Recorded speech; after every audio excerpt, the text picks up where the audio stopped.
Welcome to the Indie Author Showcase. I'm your host, Chad Robert Morgan. This is the podcast about indie authors for indie authors. So, we did not do a podcast last week because, as I mentioned, we were going to Hauntmare Expo. And I kind of wanted to do something at Hauntmare Expo, but it didn't work out. We didn't have time. And there was only one other horror author that I met there. I did talk to her about the podcast. She's getting her stuff moved on to Audible. She actually has quite a library already. I said, once you get it on Audible, send me a promo code. We'll listen to it. If we like it, we'll showcase it on the podcast.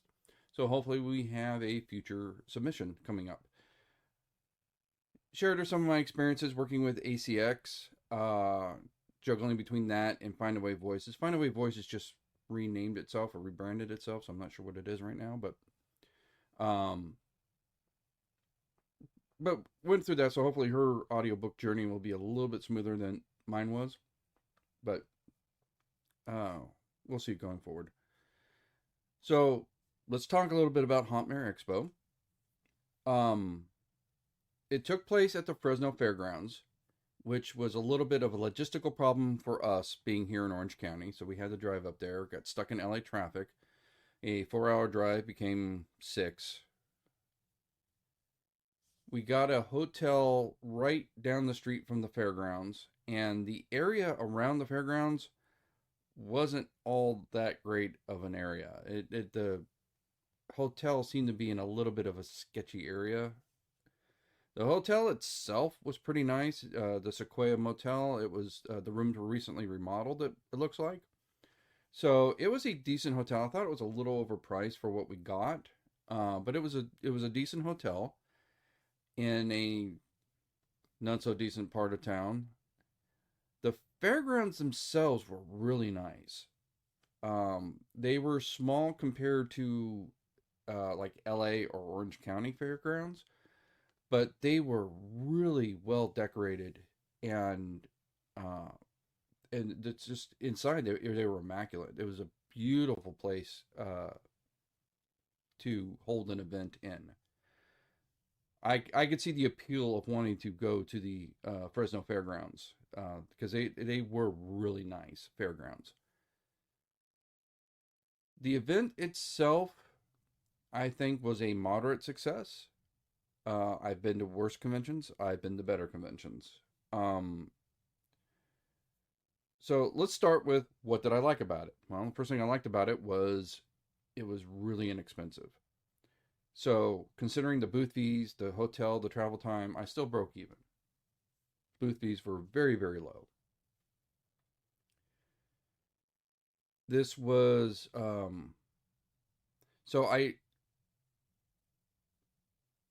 one of the things that was a bit of a drawback was crowd size, right? Obviously, the more people that are there, the more business a vendor has an opportunity to do.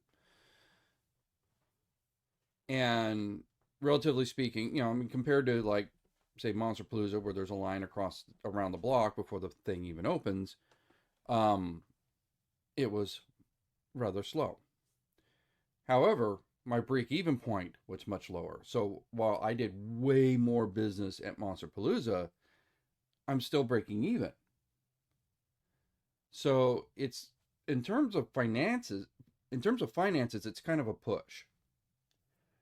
Although one of the organizers, I was chatting to her about it, and she says, yeah, but from a marketing standpoint, Monsterpalooza would be more successful because I'm getting my stuff in the hands of more people. So, financially, both times I'm breaking even, but I'm getting more out of that money in that effort at some place like Monsterpalooza. One of the bigger problems that the event had was in multiple buildings, right? There wasn't one building big enough. And the place took over something like 4 or 5 buildings. And they had all these Hauntmare mazes, and they had laser tag and everything like that. So, I mean, they went all out with this stuff. The problem was directing the flow. So we had a vendor friend of ours in the 3rd building, and he's looking at us in the 2nd building with envy. because everybody's going to the first building, which is where the celebrities are. Again, that's how these conventions work. You get the celebrities, people come to see the celebrities, then they drift over and check out the vendors. So basically, the event that promotes the best and has the best celebrities is usually the one that's the most successful. In this case, they were all going into the first building. Like, they had some of the celebrities in the second building, but they weren't getting any traffic. So they actually had to move the celebrities into the first building to appease them. And so we were getting like half the traffic. And then our friends in the third building was getting half of that traffic, so virtually none by that point. So managing the flow of the people was basically not happening, and that created a challenge. Um, so that was a major drawback to the event. There was also quite a few empty spaces. So I kind of felt like we could have had the vendors all in two spaces. That would have reduced some of the pain point that some of the people in the third building were having. Let's see. What I will say that the people that were running the event were very positive, very upbeat, very open to critiques. This is only the second year they've done this, and they were actively saying, what could we do better? How can we improve this? So that more than anything motivates me to trying this next year. I'm kind of on the fence because again, I broke even. I can afford to do the next one. That's great. It was a lot of work, a lot of driving to do that. But by the same token, if they take some of this feedback, because they want to make this grow, they want this to be a success, obviously. Nobody goes into creating a convention going, I wanted to fail in a year. Nobody's going to do that. And they're very open to hearing what they can do better. So if they apply any of this criticism or take to heart any of these suggestions and improve upon what was a moderately successful. I mean, again, it was not an abysmal failure by any stretch of the imagination. Um, I made as much money as one can expect from something that you didn't pay that much money to get, right? You get what you pay for. If you're paying for a booth at Monsterpalooza and you're paying over $1,000, you expect a lot of foot traffic, right? Because otherwise, why are you paying this much money? When you're paying $300, you're not expecting to get as much, right? If they were pulling Monsterpalooza numbers, they could charge Monsterpalooza fees, right? So managing expectations, it went pretty well, actually. I was happy. I wasn't ecstatic. I really was hoping to do twice as much business as I did. Um, but I did as well as I think one should expect from a convention that's relatively new, that's in a much smaller town than, say, Los Angeles, and had a much lower cost of entry. Um, so yeah, no, I think it was good. I think definitely if you are a horror themed person in the area of Fresno, totally check on this. Totally do this. I mean, if I was a local, I would have made a profit, right? What ate from my profits? A $200 hotel fee for the 2 nights I was there, $100 worth of gas. If I was a local, I'd be in the black. So yeah, it's great for locals, for people out of town. If they want out of town people like me, they are going to have to step it up a bit. Um, and again, a bit, not a lot. It wasn't horrible, but it needed. I'd give you a bit of a litmus test. By especially Sunday. Sunday was really slow. It was only 2 days. Sundays are usually slower anyway, but when when I'm selling my books, I tend to soft sell other vendors, right? Because I don't want vendors basically selling to each other because that doesn't really help anybody, right? If I buy from vendor A and I give them $20 and vendor A goes to vendor B, buys their product for $20, so on and so on and so on, and that final, vendor X comes and buys my book and gives me $20, we're just passing the same $20 bill around where nobody's really making any money. So, we want to get the customer's money, not the vendor's money. So when you see nobody but people wearing vendor badges, it's kind of slow because the vendors have time. They're it's not uncommon to see a vendor taking a break, walking around, checking things out. That's fine.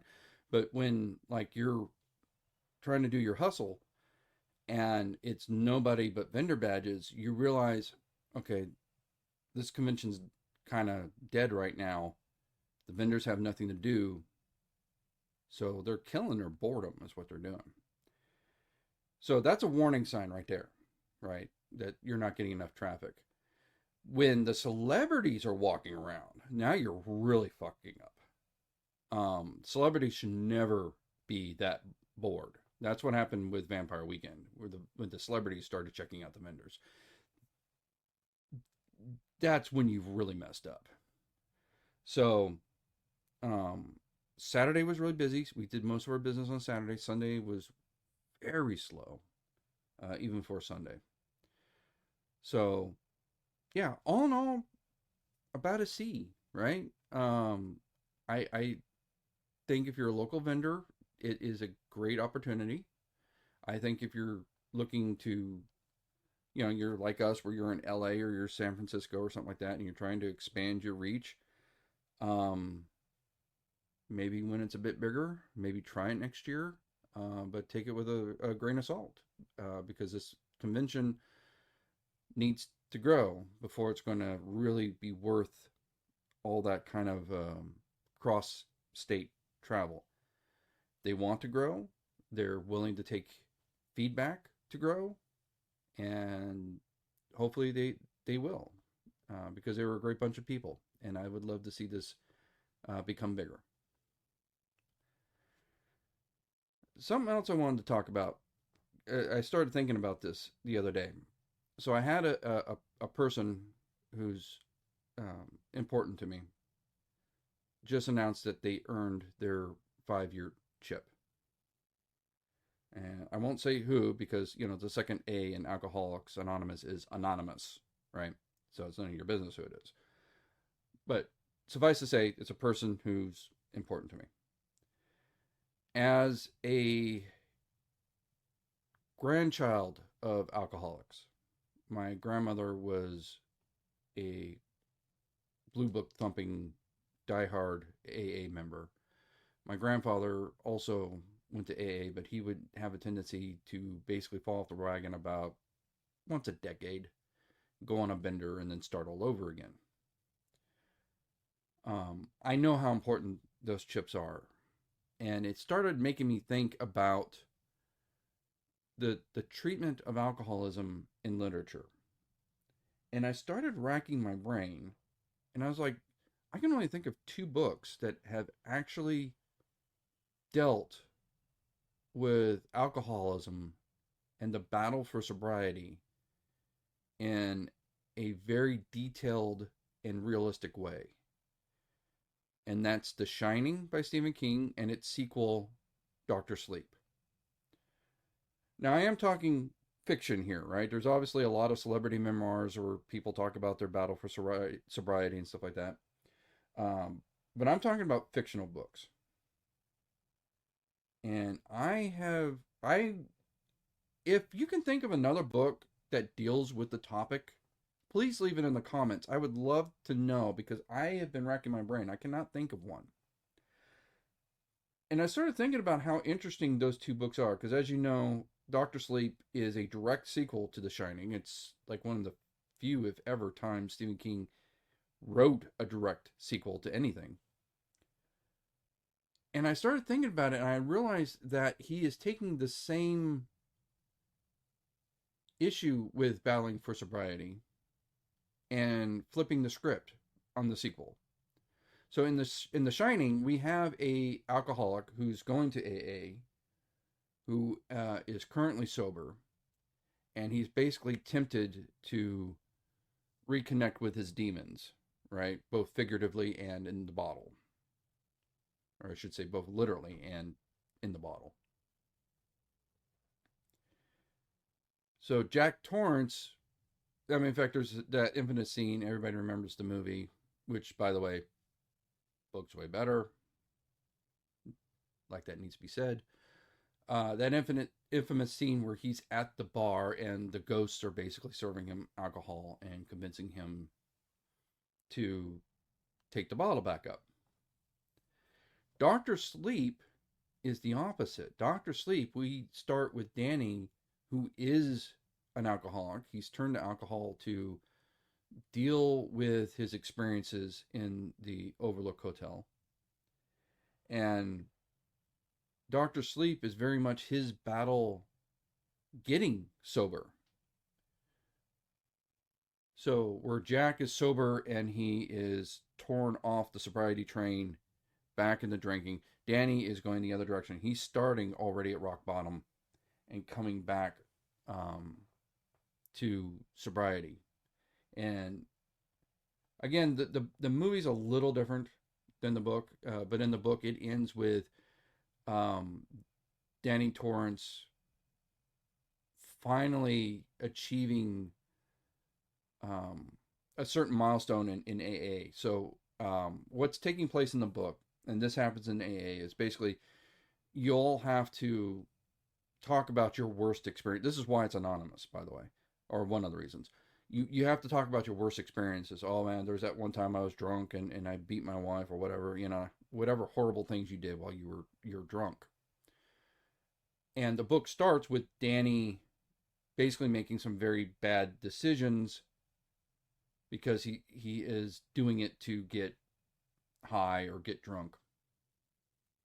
And those decisions lead to some questionable outcomes, right? I believe he was with a woman, and then I think she OD'd, and then as he was leaving, he realized that she had a kid, and I think he basically just ditches the kid, if I remember the storybook, the book correctly.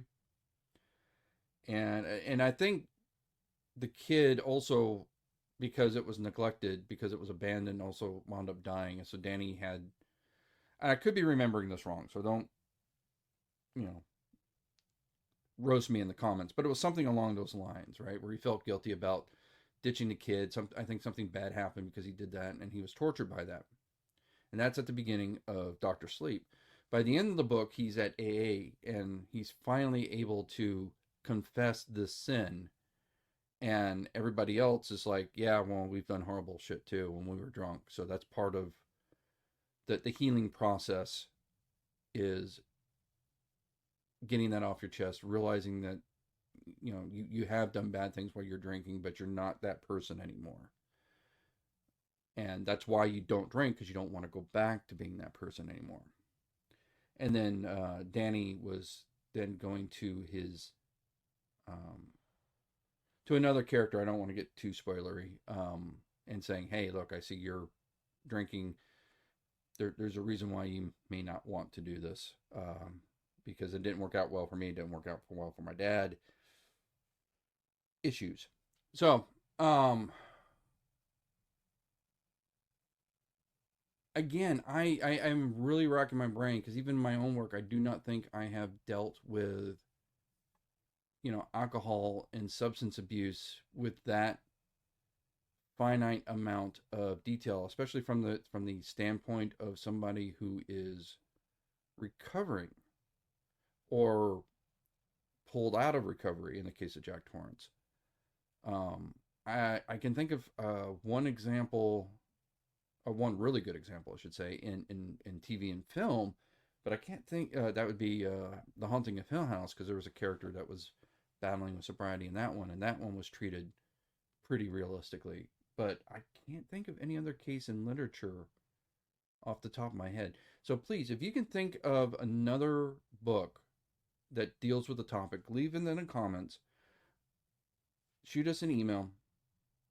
I would like to hear about it. I would like to discuss it. Do you think that nobody talks about it because Stephen King hit it out of the park and nobody wants to take on the king? Do you think nobody's writing about it because it never crossed anybody's mind? Or is there a whole trove of these books that I just don't know about? God knows I have not read everything in the world. There's a lot of books out there, especially from indie authors. So maybe this is just me talking from ignorance. Maybe there is a lot of books covering this topic that I just don't know about. Please, if you know about this, let me know. Shoot it in the comments. Shoot me an email. Let me know. Excuse me. What do I do in the segment? All right. So my time is not my own. So let's go ahead and let's wrap this up by talking about this week's book review. Speaking of alcohol abuse and substance abuse, we have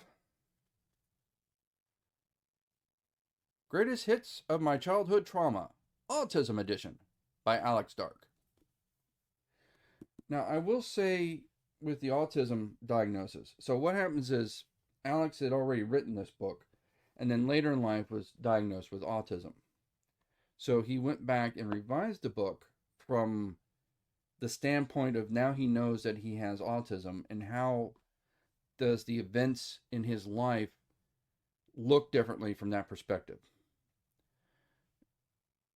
I'm hoping to get him on the show. I'm hoping to have an interview with him. I'm hoping he's willing to talk about this because I find this topic not only interesting but a bit personal. First of all, let's state that when we're talking autism, we're not talking like what JFK was talking about a couple months ago. These people don't pay taxes. They don't have families. No, Alex looks like a normal young adult. I mean, I did not see anything that would make me think that he had an autism diagnosis. And I think that's part of the point is that when we say that you are on the spectrum, there is a very low end and a very high end in the spectrum and a lot of room in between. There was a book called J-Pod, if you ever have a chance to read that. It was a very funny book about a bunch of game developers that through a computer glitch all have the same last name starting with J, and they're all grouped together. And comedy ensues. One of the things that the book ends with is they have a hugging machine so they can go in there and get hugs. And from what I was reading about people decrypting the book and everything like that was part of what the author was trying to convey was that all of the people in J-Pod were on the spectrum. Like these are people with jobs, these are people with relationships, but they're on the spectrum. And part of what he's trying to say in this book is having autism is kind of normal. Like it's being a little bit autistic is kind of like being left-handed, you know. There's going to be a certain percent. It doesn't make you a freak. It doesn't make you weird. It's just a little sprinkle of autism is not that uncommon, and it's not that big of a deal. Is I think the point of the end of J-Pod. So again, when we're talking autism, we are not talking. I remember when I was a kid, there was a movie about a kid with autism, and the family fought to miraculously cure him, and in the end, they bump into another person with autism, and the person with autism, he's not looking at anybody, he's looking at the ground, doesn't really talk, and everything like that. When we hear the word autism, that's what we're thinking of. We're thinking about the people JFK Jr. was talking about when he did his little speech. We are way on the other side of the spectrum. Okay, so we're talking about a guy who is married. He has a husband. He has a job. He's got his own business he's running. This is, for all intents and purposes, a normal guy with a little sprinkling of autism, as far as I'm concerned. Right now, and again, I would love to talk to him and see how he feels about this. Right? Does he see this differently? Um, Another reason why this is of interest to me is because I have three kids. I have the youngest that's so wants to move out of the house, but still here. But the other two, I mean, they're 30 and 33. They're out and about. They're doing their thing. The oldest is about ready to get married. Um, my oldest was diagnosed with Asperger's, which is basically a sprinkling of autism. And now my daughter is saying that she's been diagnosed with autism. And again, she recently, about, well, not recently, 5, 10 years ago, graduated from UC Davis. Okay. I mean, these are not people sitting around, you know, in wheelchairs, you know, doing like um, Dennis Hoffman in Rain Man, you know, time for Wapner. It's time for Wapner. No, that's not what we're talking about here. Um, so I'm very interested in this whole autism diagnosis and what it means because to me, they're just my kids, right? I see them as normal adults, maybe kind of assholes, but normal adults. Um, so yeah, I'm speaking from ignorance in this point. What does that diagnosis mean, right? What does it mean to have autism when I'm not seeing an autistic person in front of me, right? What does that low end of the spectrum? What does that little sprinkling of autism actually mean in terms of their struggles and what their how they see the world, how they perceive things? Um, could my difficulties with relating to my older children relate to the fact that they have this autism diagnosis and I'm just not understanding them like I should? One thing my younger son says, well, I mean, you have three kids, they're all from three different mothers. You seem to be the common thread. Maybe I have autism, which makes the question, do I have autism? I don't know. I've never been tested, and it never crossed my mind to get tested. I don't even know what it would mean if I got tested and it came out that I had some degree of autism. So all this stuff really brings up some interesting questions for me personally, and I'm hoping that I can discuss that with Alex in a future date because I would love to pick his brain on this. I have so gone off of a tangent on this. The actual truth is, for an autism edition, there's not a lot of talk about autism.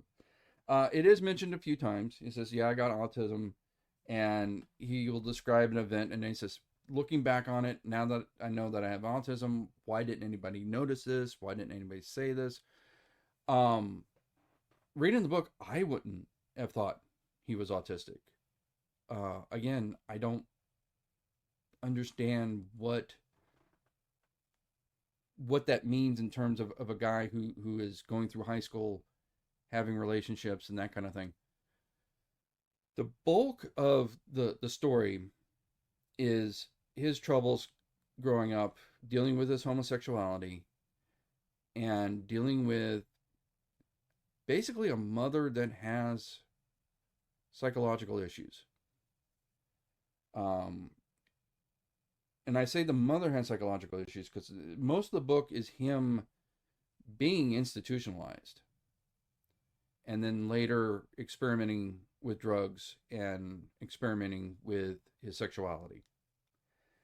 But a lot of the times when he's getting institutionalized, it's because the mother has got kind of like a Baron Munchausen syndrome kind of thing going there, where she is accusing her son of hitting her and beating her. And then so he gets arrested for basically a crime he didn't do. Now I will say it does escalate, and there's a couple times where like there's one time when he is taking a bunch of basically cough syrup, right? He's only like in junior high. They're trying to get a cheap high. They're getting like those stimulant pills from the gas station, and he pops a few, and he doesn't feel anything. So he pops a few more. He pops a few more, and then they all sort of kick in at once, and so he is just gone, right? And so they thought he attempted suicide. Turns out he was just basically stupid, um, and it just took way too much. Shouldn't have taken any at all, but that's beside the point. But that starts one of his bouts of being in a mental hospital.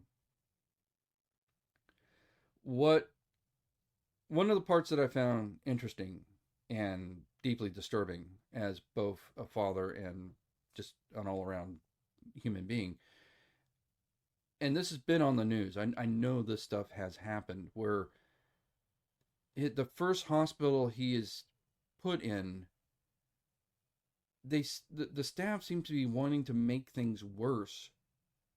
So they wanted Alex to be worse so they could keep him there so they can keep billing the system. And at one point, his therapist actually, tears in her eyes, borrow from Trump, um, actually has to say, I can't see you as a patient anymore in order to get him out of there. And he talks very warmly about his therapist and how um, it was a great personal sacrifice by her to basically dump him as a patient in order to save him. And so now he's moved from this private mental facility where all the patients seem to be kind of coalescing and forming um, these real bonds because they have a unified enemy with the staff, who, again, from his perspective and from what we're reading in the book, are really shitbags. And then he's moved to a federal mental facility. And at this point, the script kind of switches because most of the staff are doing their job. They're kind. There's some exceptions, but for the most part, the staff are very, very kind. They're very, very warm. They're very, very understanding. And now he's in fear of the other patients. Um, and it's just, that's a lot of trauma for a young person to go through. And as a father, I just kind of want to have to reach out and give him a hug, right? Because nobody should go through that kind of crap.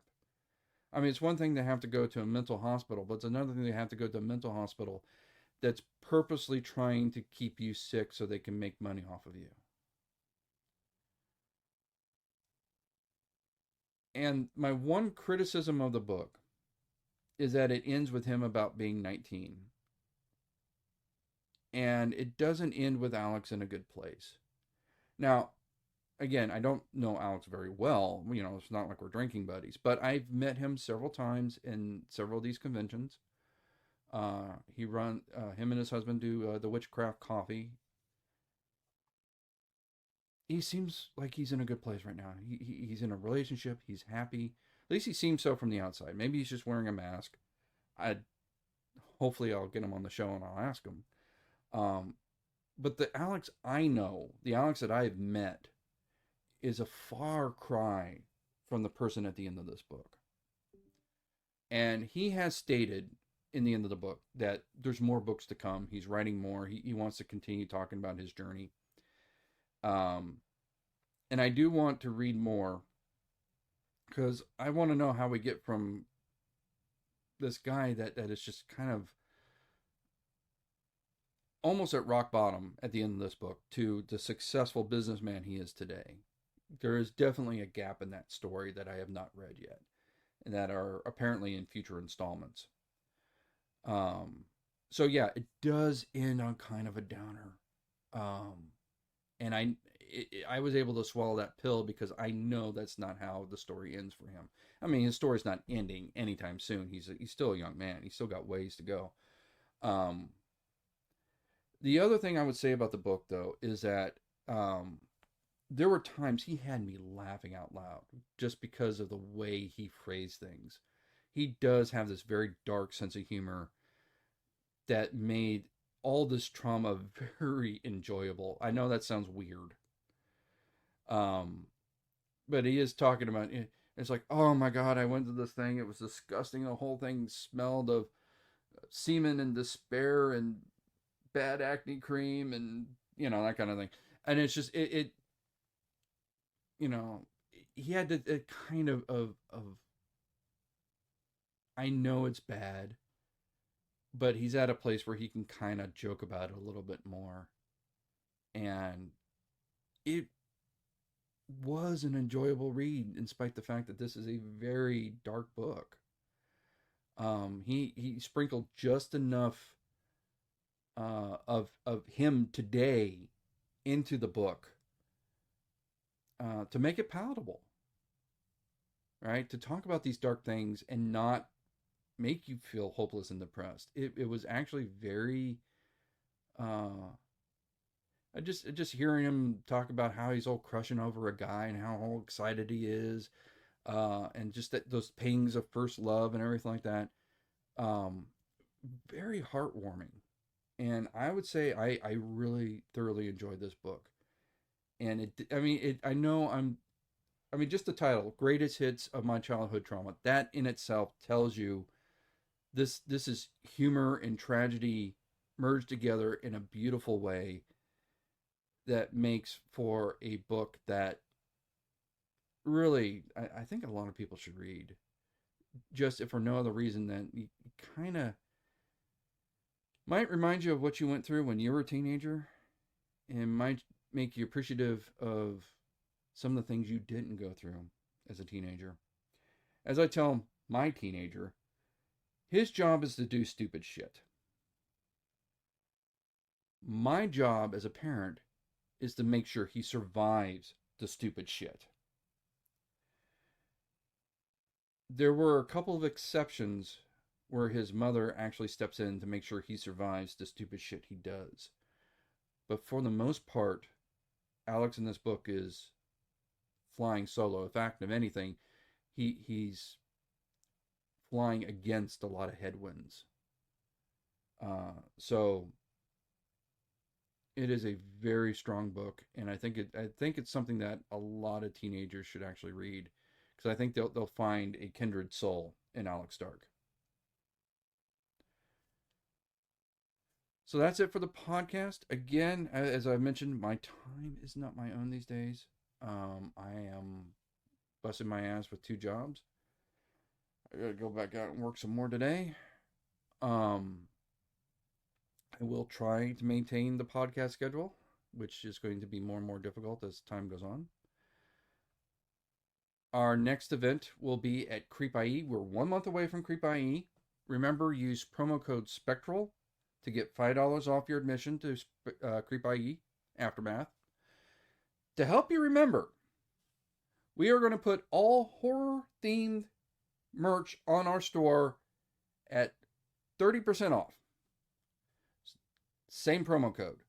Use Spectral to get 30% off your backpacks, your t-shirts, your coffee mugs, your towels, your swimsuits, you name it.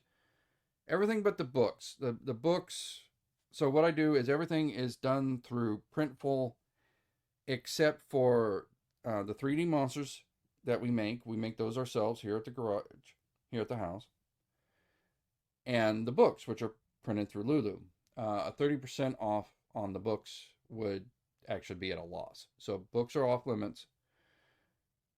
Everything else, 30% off. Everything is marked to include the shipping. So no shipping on anything. If you go through the store and it says you have to pay $10 for shipping, let me know. I need to fix that, because there should be no shipping on anything. That's why the prices are a little bit higher, because the shipping is included in the price. So you get no surprise fees at the end. Promo code Spectral for Creep IE Aftermath. Promo code Spectral for Shop Spectral Inc. Until then, I'll hopefully we'll see you next week, and keep on reading.